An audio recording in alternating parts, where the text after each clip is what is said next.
Film की शुरुआत में हम एक ग्रुप ऑफ एनिमल्स को देखते हैं जिनमें बहुत तरह के जानवर मौजूद थे और उनमें से कोई भी एक दूसरे को नुकसान नहीं पहुंचाता था। दरअसल एक समय पर उनके जंगल में बाढ़ आने के कारण उन्हें वो जगह छोड़नी पड़ी थी और तब से ही वो एक बड़े से शिप में समुद्र से होते हुए किसी बेहतर जमीन की तलाश में भटक रहे होते हैं। पर महीनों बीतने के बाद भी अब तक उन्हें कोई आइलैंड या जंगल नजर नहीं आया था। वहाँ सभी जानवर अपना जीवन गुजारने के लिए सादे भोजन पर निर्भर थे, जिसे बनाने की जिम्मेदारी डेव नाम के एक नेस्ट्रियन पर थी, जिसमें हेजल नाम की एक ग्रिम भी उसकी मदद करती थी। लेकिन इतने महीने बीतने के कारण अब फूड की शॉर्टेज होने लगी थी, जिससे सभी सिर्फ कुछ ही दिन और सरवाइव कर सकते थे। पर डेव ये बात अपने लीडर लेनी को नहीं बता सकता था, क्योंकि उसे डर था कि लेनी ये जानने के बाद उसे बुरी तरह से पनिश भी कर सकता है। दूसरी ओर हम डेव के सन फिनी और हेजल की डॉटर लिया को देखते हैं, जो शिप के ऊपर मौजूद होते हैं और मस्ती के लिए ग्लाइडर तैयार करके उससे समुद्र की सैर करने की कोशिश करते हैं। पर वो ग्लाइडर टूटने के कारण वो दोनों सभी एनिमल्स के बीच आ गिरते हैं,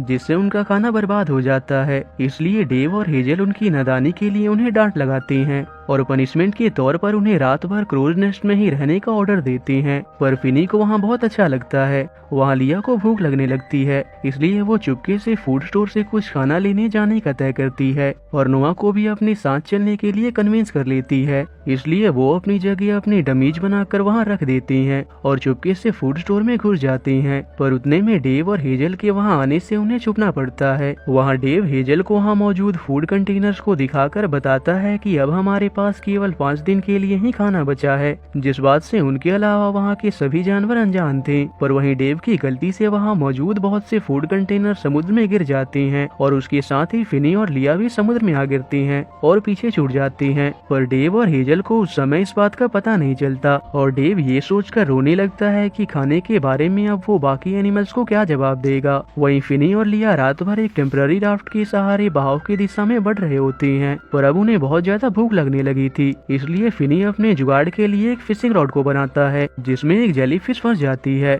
और वो बात भी कर सकती थी। फिनी को वो बहुत क्यूट लगती है, इसलिए वो लिया को उसे खाने से मना कर देता है और उसे अपने साथ पेट की तरह रखने का फैसला करता है। इधर डेव थोड़े बहुत खाने के साथ पूरी कोशिश करता है कि सभी जानवर कम खाना खाएं, ताकि वो उतने में ही ज्यादा एनिमल्स को फूड सर्व कर सके। तभी समुद्री तूफान के कारण उनका सिर हिलने लगता है, जिससे डेव और हेजल को फिनी और लिया का ख्याल आता है। पर ऊपर जाकर देखने पर उन्हें पता चल जाता है कि वो वहाँ मौजूद नहीं थे। इधर फिनी और लिया भी भयानक तूफान में फंस चुके थे, जिससे वो अलग हो जाते हैं। पर तभी फिनी के पीछे कुछ नेस्टियन पड़ जाते हैं, जो उसके बहुत कोशिश के बाद भी उसे पकड़ लेते हैं। इधर लिया की जब आँख खुलती है तो वो खुद को लैंड पर पाकर बहुत खुश होती है और वहीं कुछ दूरी पर उसे जेलीफिश भी मिल जाती है। पर वो फिनी के ना मिलने से हैरान होते हैं। दूसरी ओर फिनी की जब आँख खुलती है तो वो खुद को नेस्टियन की एक कॉलोनी में पाता है, जहाँ वहाँ का चीफ क्लाइड उसे बताता है कि ये जगह नेस्टियन के लिए सबसे सुरक्षित है और बाहरी दुनिया और उसके खतरों से बिल्कुल आइसोलेटेड है। दरअसल बहुत समय पहले उनकी क्वीन ने सभी नेस्टियन को बाहरी दुनिया से सेफ रखने के लिए ये कॉलोनी बनाई थी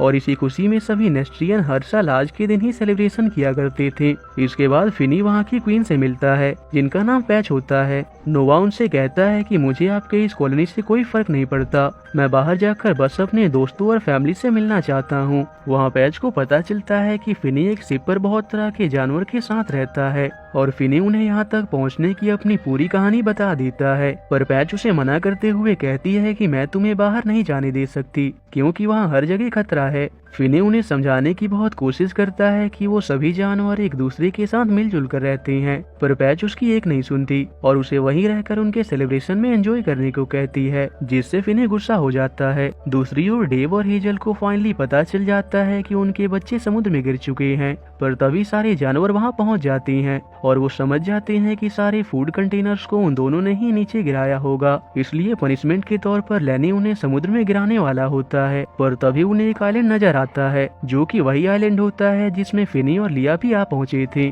महीनों बाद फाइनली लैंड को देखकर वो बहुत खुश होती हैं और उन दोनों को छोड़कर उस आइलैंड की ओर निकल जाती हैं। वही लिया और जेली जिस दौरान फिनी की तलाश में घूम रहे होती हैं, तभी मास्क पहने कुछ नेस्टियंस उन्हें पकड़ने के लिए आ जाती हैं, पर लिया भी उन पर अटैक करके वहाँ से भागने की कोशिश करती है, पर उसका कोई फायदा नहीं होता और फाइनली वो नेस्ट्रियंस लिया को अपने डिलीरियस गैस से बेहोश करके पकड़ लेती हैं और अपने कॉलोनी की ओर लेकर जाने लगती हैं। पर जेलीफिश चाह कर भी लिया की मदद नहीं कर सकती थी, इसलिए वो उन नेस्ट्रियंस का पीछा करती है और हमें पता चलता है कि नेस्ट्रियंस की वो कॉलोनी ठीक उस आइलैंड के नीचे ही थी। वहीं सभी एनिमल्स अपने शिप से उस आइलैंड पर चले आते हैं, जहां डेव और हेजल एक टूटे हुए राफ्ट को देखकर समझ जाते हैं कि जरूर उनके बच्चे भी इसी आइलैंड पर ही होंगे और वो उन्हें ढूंढने में लग जाते हैं। वहीं नेस्ट्रियंस की कॉलोनी में उनका सेलिब्रेशन चल रहा होता है और वहीं जेलीफिश फिनी को देखती है, जहाँ जेलीफिश इशारे से फिनी को अपने पास बुलाती है। उसे वहाँ देखकर फिनी बहुत खुश होता है, पर जेलीफिश उसे बताती है कि नेस्ट्रियंस ने लिया को यहाँ कैद कर रखा है, इसलिए वो वहाँ से लिया की तलाश में निकल जाता है, जहाँ उसे 3 यंग नेस्ट्रियंस मिलते हैं। वो फिनी के कहने पर उसे उस कमरे तक पहुँचा देती हैं, जिसके अंदर लिया कैद होती है, पर वो रूम लॉक्ड होता है और फिनी के कोशिश के बाद भी उससे डोर ओपन नहीं होता। लिया उसे बताती है कि इसकी चाबी पैच के पास है, इसलिए वो उस चाबी को चुराने के लिए निकल जाता है। वहीं क्लाइड पैच को इन्फॉर्म करता है कि वाइल्ड एनिमल्स अपने शिप से इस आइलैंड पर पहुंच चुके हैं, जिससे पैच सभी नेस्ट्रियंस को अलर्ट कर देती है कि बाहर वाइल्ड एनिमल्स घूम रहे हैं जिनसे हम सबको खतरा है, इसलिए कोई भी कॉलोनी से बाहर नहीं निकलेगा और वो सेलिब्रेशन को बंद कराकर वहाँ से चली जाती है। दूसरी ओर फिनी और लिया की तलाश करते समय डेव और हेजल को वो जेलीफिश मिलती है, जो उन्हें पहचान जाती है और उन्हें बताती है कि उन नेस्ट्रियंस ने लिया को कैद कर रखा है, जिससे हेजल को एक आइडिया आता है। इधर पैच जिस दौरान सो रही होती है तब फिनी उससे चाबी चुराने की कोशिश करता है। फाइनली उसे चाबी मिल तो जाती है, लेकिन सही समय पर पैच नींद से जाग जाती है और वो सारे गार्ड्स को अलर्ट कर देती है, पर फिनी भागते हुए लिया के पास जाता है और उसे उस कमरे से रिहा कर देता है, जिसके बाद वो दोनों उस कॉलोनी से भागने की कोशिश करते हैं, लेकिन थोड़ी ही देर में वो पकड़े जाते हैं, जिसके बाद वो गार्ड्स उन्हें वापस कैद करने के लिए लेकर जाने लगते हैं। पर उन्हें पता चलता है कि वो दोनों कोई और नहीं बल्कि डेव और हेजल ही होते हैं। अब तक पैच को भी पता चल चुका होता है कि फिनी उनसे धोखे से लिया को छुड़ा ले गया, इसलिए वो तुरंत कुछ गार्ड्स के साथ उन्हें घेर लेती हैं। पैच फिनी के कारनामों से बहुत गुस्सा होती है। वहाँ लिया उन्हें वुल्कानों से होने वाले खतरों से आगाह करने की कोशिश करती है, पर पैच हर बार की तरह उनमें से किसी की नहीं सुनती और वो गार्ड्स को उन सबको कैद करने का ऑर्डर देती है, इसलिए हेजल और बाकी सभी वहाँ से बच निकलते हैं। दूसरी ओर हम देखते हैं कि नेस्ट्रियंस की कॉलोनी के बाहर उस आइलैंड पर वो वाइल्ड एनिमल रहना शुरू कर चुके थे, जहां उन्होंने आधे शिप को तोड़कर अपने अपनी जरूरत के हिसाब से कई सारी चीजों को तैयार कर लिया था। तभी हेजल और बाकी सभी वहां पहुंच जाते हैं, जो उन्हें घबराते हुए कहते हैं कि हमें इसी वक्त इस आइलैंड से निकलना होगा, क्योंकि बहुत जल्द यहाँ एक वोल्केनो इरप्शन होने वाला है।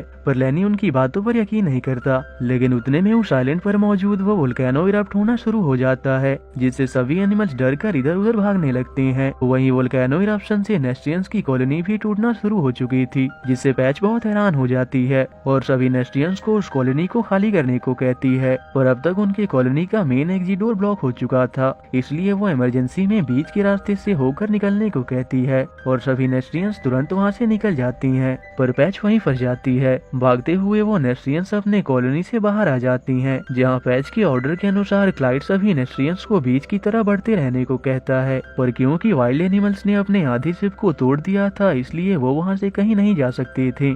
इसलिए फिनी क्लाइड से उनके शिप को रिपेयर करने में उनकी मदद मांगता है, जिसके लिए फाइनली क्लाइड मान जाता है और वो साथ में एक टीम की तरह काम करने का फैसला करते हैं। इसके बाद सभी उस शिप को रिपेयर करने में लग जाते हैं। पर तभी कुछ यंग नेस्ट्रियंस फिनी और लिया को आकर बताते हैं कि स्टैचू गिरने से पैच अभी भी नीचे ही फंसी हुई है, जिसे सुनने के बाद फिनी उनकी मदद के लिए जाने का फैसला करता है। पर क्योंकि लिया को स्विमिंग नहीं आती थी, इसलिए वो जेलीफिश के साथ उसे वहीं रहने को कहता है। पर फिनी के वहाँ से जाते ही जेलीफिश भी उसके पीछे चली जाती है। इधर फिनी जब तैरते हुए नेस्ट्रियंस की सबमर्ज्ड कॉलोनी में पहुँचता है तो वहाँ उसे पैच मिलती है, जो बहुत ज्यादा घायल होने के कारण थोड़ी ही देर में मारी जाती है। पर सही समय पर वहाँ जेलीफिश आ जाती है, जो अपने इलेक्ट्रोक्यूशन की एबिलिटी से पैच को वापस से जिंदा कर देती है, जिसके बाद वो तीनों एक स्टैचू के जरिए वहाँ मौजूद चट्टानों से बचते हुए बाहर निकल आती हैं। पर वहाँ वो देखती हैं कि अब उनके चारों तरफ केवल लावा ही लावा होता है, जिस कारण से वो वहाँ से कहीं नहीं जा सकते थे।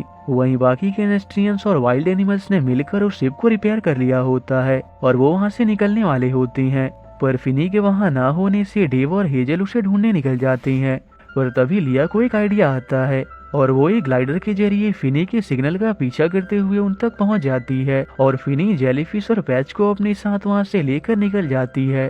तभी हेजल और डेव उन्हें देख लेते हैं, पर उनके ग्लाइडर में आग लगने से वो खुद भी बड़ी मुश्किल से शिप तक पहुंच पाते हैं। पर फाइनली डेव और हेजल भी किसी तरह से सेफली शिप तक पहुंच जाते हैं, जिसके बाद सभी नेस्ट्रियंस एक साथ अपने सूट से डेलीरियस गैस रिलीज करते हैं, जिससे एक हैवी प्रेशर क्रिएट होता है और वो शिप को पुश करके उस आइलैंड से बहुत दूर लेकर चला जाता है। और इस तरह से सभी अपनी जान बचाने में कामयाब रहते हैं। और इसके काफी दिनों के बाद हम देखते हैं कि सभी नेस्ट्रियंस ने मिलकर पूरे शिप को अपग्रेड कर लिया था, जिसमें हर चीज अवेलेबल थी और अब वो खाने में भी सी फूड कंज्यूम किया करते थे। तभी वहाँ वो डब आ जाता है, जिसे वाइल्ड एनिमल्स ने बहुत पहले लैंड की तलाश में भेजा था और फाइनली उसे रहने लायक जगह भी मिल चुकी थी। पर अब उन्हें उस शिप में रहना बहुत अच्छा लगने लगा था, इसलिए वो कुछ और समय तक उसी शिप में रहने का फैसला करते हैं और सभी इससे बहुत खुश होती हैं। और इसी के साथ ये मूवी यही एंड हो जाती है। तो अगर आपको ये वीडियो अच्छा लगा हो तो इसे लाइक करें और ऐसे ही और मूवीज के लिए इस चैनल को सब्सक्राइब करें।